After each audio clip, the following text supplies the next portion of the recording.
In this section, we are going to be talking about defining climate. So, climatology is the study of Earth's climate and everything that affects it, what we expect to have affected in the future, what's affecting it now, and what we believe has been affecting it in the past. So, I wanted to show you a few things because climate isn't always um, what you would expect for a certain area. For instance, two places that are at the same point on the globe, you would expect them to have about the same climate because they're getting about the same amount of sun every day throughout the year, so they should have the same climate. So I want to show you like a place that I got to go and spend some time, and that was in Guatemala. And there are two cities there. One is called Sololá, and it is near a very large body of water, and it is way up in the mountains. And then over to in the east, there is Guatemala, and Guatemala is lower in elevation. I don't know that it's quite at sea level, but it's for sure lower in elevation. And as you can see, it is not directly next to any really large bodies of water. There's a small one here, but the actual city itself isn't directly next to a body of water. So, these are on about the same latitude line on the Earth. And yet, these two places, when I spent time there this summer, had vastly different uh, climate like temperatures. One up in Sololá actually had there was a rainforest and monkeys and all kinds of cool stuff that you could see. Guatemala was very hot and dry. So I want to show you in Panajachel, which was the actual city I was in, but Sololá is nearby. Um, it's up in the mountains. You can see all of these clouds. You can see vegetation, and this made a difference for how the weather was basically on a day-to-day basis. It was a lot cooler. You needed even though it was the summer, you needed a light sweater at night. And in Guatemala City, it was more baking hot, put on your flip-flops and sunblock. So changes in elevation and being near water can really change the climate of a certain space. Okay, back to our book. Okay, so what is considered normal for an area? Well, normals are kind of I like them and I don't like them, but normals are basically what is normal for an area, and it's measured lots of different ways. It's measured for the daily high temperature and low temperature, the amount of rainfall, the wind speed, what direction the wind is going, the humidity, the air pressure. All of these are averaged out over a period of a year, and in fact, they tend to do these over many years to determine what is normal for that area. And of course, that can always be wrong. In California, we can have Santa Ana winds, for example. Normally, the normal is that our wind blows from the ocean out towards the desert. But we can have something like Santa Ana winds that's not normal, where a very hot wind from the desert is blowing out to the ocean. So you can have changes in what's normal from the weather, and basically it's normal to be different than what's normal. I mean, it's almost like you expect it to not always fit exactly into a certain value, but it's the average over time. So, uh, normals also matter like where they were collected. I want to show you a picture of our San Diego. Where is that picture? Oh, I hope I didn't get rid of it. Okay. So here's a picture of San Diego with the airport and parking garage and the beach. And like the harbor, like San Diego Harbor. If we had a weather station here in the parking garage, say a weather station was put inside of this parking garage here, and then we had a weather station that was here on the beach, how would they be collecting very different data? Inside the parking garage, what do you think the wind speed would be? What do you think the wind speed would be out here exposed to the ocean winds? Well, inside the parking garage, it wouldn't be very high. But over on the beach, you would expect it to be higher. Near all this concrete, what would you expect the temperature to be versus right here on the water? So these things can vary widely, even though these two spaces are maybe a few hundred yards apart. Their normals that they would collect at the weather station could be very different from each other. So you have to understand that makes a big difference.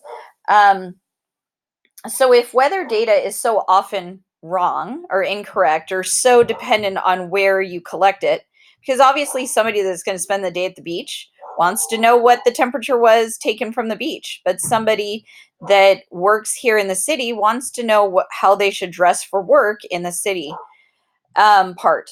So if it's always so often wrong, why do we care about it at all?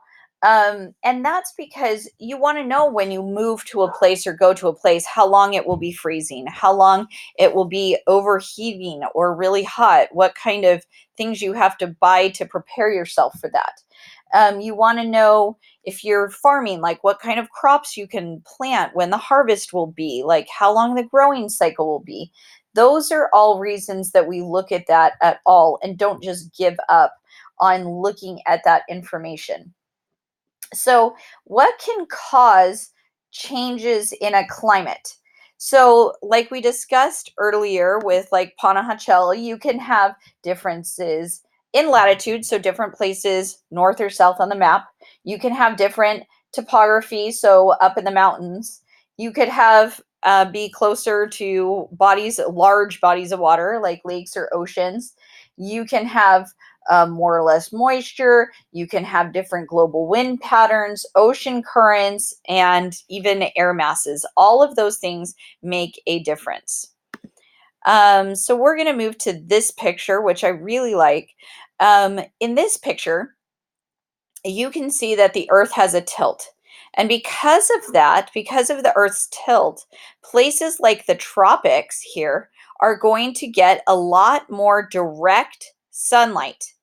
And here, just north or south of the equator, you're going to have an area called the temperate zones, and they get sunlight on more of an angle. It put here 45, and that's going to change more or less the higher or lower you go. And then here in the polar zones, up at the poles, you're going to have very indirect light, very sideways light. And because of that, your temperatures are going to be very different in each of these places. Just like you can predict that in a desert, it's going to be a lot hotter, and in Southern California, it's going to be more even and cooler. Just like you can predict that, you can kind of predict about what their temperatures are going to be like. And why does direct sunlight or indirect sunlight matter? Like this part up here near the poles, it's still getting sunlight. So why does it matter if it's direct or indirect? Why does that make it hotter or cooler? Well, we see this every day as the sun rises and sets. As the sun is rising first thing in the morning, it's not that hot. It's not that hot yet. But then as it gets directly overhead, it's a lot hotter.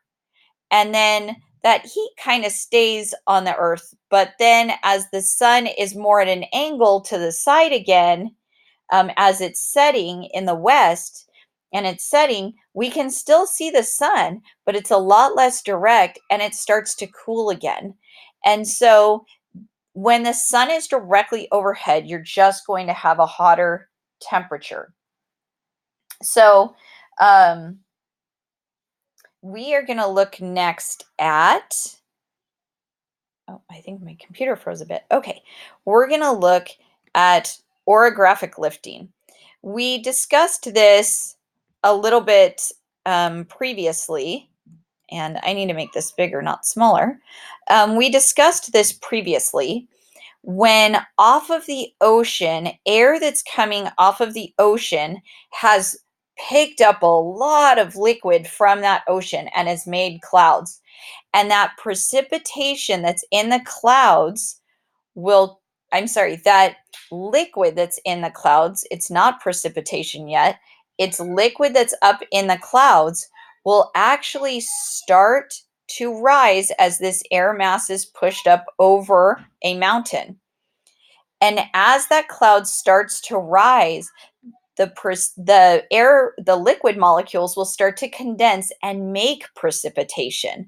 So that can be different things like rain or snow, and it will actually fall out of that air mass. And that precipitation will make all this liquid come on the windward side, the side that has the wind coming off of like the ocean. It will make the windward side very wet. And because of that, you have plants grow. And because plants are growing, they're breaking down rock and making soil. And then they die and decompose and make new soil. And it will get very fertile and very lush on the windward side of the mountain. And you can see that actually softens up the mountain. But then as that air continues to the other side, I actually don't like that they drew this cloud at all on the other side. You can have a little bit of it on the other side, but imagine that this no longer really exists, that there's not much like liquid left in that air.